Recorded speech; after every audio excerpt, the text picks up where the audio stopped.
Dane, how you doing this morning? Hey, what's up, man? Life is huge for you. You are now on tour. It's been several years since you've been out and about. My first question, my friend, what is different from you now from a couple of years ago other than your hair and your George Michael beard? Thank God the hair is still there. First of all, at 46, to have a nice full coif. There's no more hair gel in it. There's no more highlighted tips. Maybe the most embarrassing year of my life. Definitely a sleeker, more mature hairdo. And then, the beard. You know what happens with the beard is you hit your 40s and then it starts to gray up. Right. And sometimes it grays up in weird places. And if I grew my beard out, it's so white, and then with patches, I look like a Dalmatian. See, I'm jealous because I can't grow any of that stuff, but it's very George Michael. So I just wanted to make sure that you knew that, a little bit of wham for you. Okay. Yeah, I promise you, there'll be no 5 o'clock shadow because I don't want to look like a quilt up there. So now that you're back out on the road, a lot of things have changed. What has changed with Dane Cook? Well, this is 29 years coming up. The start of the tour will be 29 years doing stand-up comedy. Wow. And what I've really worked on the last couple of years since Troublemaker was my last special, and I felt after I had finished that like a real shift in my comedy. And I felt like it was getting better, and I was adding more kind of tools to the arsenal. I was finding, okay, I can do the written material, I can do the physical material, I can be irreverent, I can be dirty, I can tell these stories.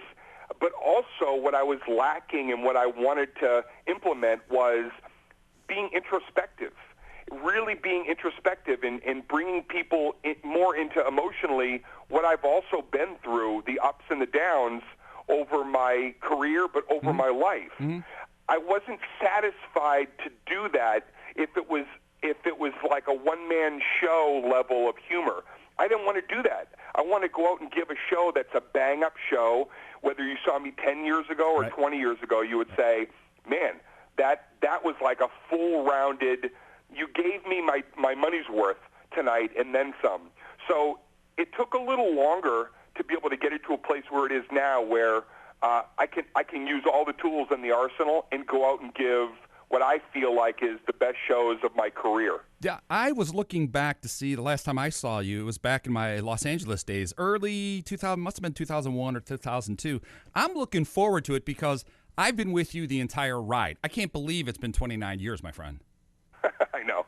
I mean, seriously, look what's happened to us in 30 years. Yeah, it's gone by in a heartbeat. Yeah. You know, it feels like only yesterday I was in the village of New York City with 17-year-old Dave Chappelle on these same shows as me at 2 o'clock in the morning. And I think back on it and say, man, humble beginnings, and it was a rough start, and there was a lot of lean years, but it paid off. And now if I want to continue to keep it and have longevity, it comes down to one simple thing. You got to be funny. Yep. Got to be really funny. Because you can have all the fame in the world, but you're not going to get people into a room if you're not delivering, or they're going to walk out of that room. So the tour's the Tell It Like It Is tour, and I can't wait to we're continuing to add dates. We're adding shows. It's growing. But what we have right now I think is really special, and I hope people come out and spend a night with me. Now, you're going to be here in Chicago at the Chicago Theater. Great, huge place. Now, for Chicagoans, other than us experiencing the polar vortex, we like authenticity. I think that's why Chicago loves you. Yeah, in Chicago also, why I've always had a real close rapport with Chicago was I grew up doing sketch comedy. I did 4 years of sketch and improv, and Chicago has always been a city that really got behind that. You know, that was part of its forte was the sketch comedy groups and the places that I used to go to when I was coming up and seeing these great improv artists. So that element to my act is still there, and it was there even 10 years ago when I came through for those shows. And that's what makes that region, honestly, like shows feel pretty much the same everywhere I go, but I improv more, and I feel like I'm more comfortable being off the cuff when I do gigs in Chicago. It is a different show for me there. Yeah, it's Second City. We live and breathe Second City. And if you were part of that or not, that's why we love you. That's why the authenticity. That's why we want you to keep coming back. Well, we're coming back, and I wouldn't be coming back if I didn't feel like it was time to come back. So we're looking forward to getting in there and giving everybody like a hell of a night. Now, when you sat down to put the material together, walk me through that process. Was it just something that you sat down one night and said, you know what, I'm going to write a show? Or was there some type of growth that you had to go through? Yeah, it's interesting. It was a longer kind of metamorphosis. After Isolated Incident, which I did, it was probably about 10 years ago, Right. Maybe a little bit less. That was when I started talking about things like an email I got from a hater. I got a hardcore hater of my comedy email, and I read it on stage. And I did this whole routine about how I wrote back this hater who had literally, savagely ripped me apart, and it was brutal. I mean, the letter, people were like, is that real? And the reaction was so overwhelmingly positive to the material and the laughs that I thought, you know what, I need to dig deeper and share more of the stuff that not only is observational humor that I love to kick around up there, but I was like, I want to reverse it and be able to have the same level of show by being introspective. So now what you have is I've got this unbelievable story about a stalker. I had a stalker, scary, scary stuff. I mean, I can't swear on this, but if I could swear, I would tell you, really nerve-wracking. Right. And I built a whole routine around it. I tell this story, this 10-minute story about my stalker, and it's funny. It's hilarious, but it's stark. It's brutal. It's real. But people are buckled over hearing what I experienced and what I went through. And that's such a uniquely weird situation to be in that most people will never understand. To be a person who's well known or a celebrity or whatever you want to call me, and then having somebody hunting you.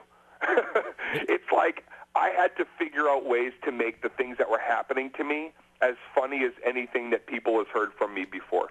With social media, are you cautious meeting some of the fans because of that? No. I mean, I'm still, I have amazing fans. It's never made me feel like I couldn't be connected with my fan base or meeting new fans. But it was just like an awakening. Sure. To oh man, there are some people that are beyond cuckoo that are have their own mental whatever they're dealing with, and sometimes if you're in their sight lines, you become part of their act. Yes. It's like that's something that I never considered. Oh man, I'm part of somebody else's infatuation. Right. And so I hope people come out and share this night, because some of the stories you're still going to get those big laughs. But you're also learning a little bit more about me, which I think is where I've always wanted to grow to as a comedian. Right. I loved the George Carlins growing up. I like people that could tell you about them and still tell you about how they see the world, and that's where I've built myself up to. Now, with social media, one thing I was looking at your tour, I have a huge listenership in the UK.